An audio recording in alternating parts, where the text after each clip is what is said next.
দেখো বাবা, বারবার মেয়ে দেখতে তো 1000-1200 টাকা লাগে।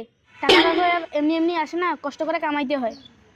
তুমি আমার ছেলে, বড় হইছো, এখন বুড়া হয়ে যাচ্ছ, তোমার তো বিয়ে দিতে হবে। এটা আমার বয়সের খরচ। আমরা তোমার জন্য মেয়ে পছন্দ করি, কিন্তু মেয়েদের তোমাকে পছন্দ হয় না, সেটা একটা বিরাট সমস্যা। তুমি তোমার দিকে তাকিয়ে দেখো, তোমাকে দেখলে আমার চেয়েও বয়স্ক মনে হয়। এটা তো আরো এক সমস্যা। এই জন্য তোমাকে মেয়েরা পছন্দ করে না। মেয়ে একটা পাইছি, এখন কি বলবো, মেয়ের তো বিরাট সমস্যা। সমস্যা মেয়েটার ডার্জেন। মেয়ের আগে 3 বিয়ে হয়েছে, 2টা বাচ্চাও আছে। এই মেয়ে আবার তোমাকে পছন্দ করেছে, তাইলে আমরা এই দিকেই কাজ আগাই। ও মনে পড়েছে, মেয়ের তো আরেকটা সমস্যা আছে। মেয়ের এক হাত ভাঙ্গা আর এক ঠ্যাং নুলা। তুমি কি বলো, বিয়েতে কি সম্মতি দেব? দেখেন, আপনারা মুরব্বী মানুষ, আমি আর কি বলবো, আপনারা যেটা ভালো মনে করেন ওইটাই করেন।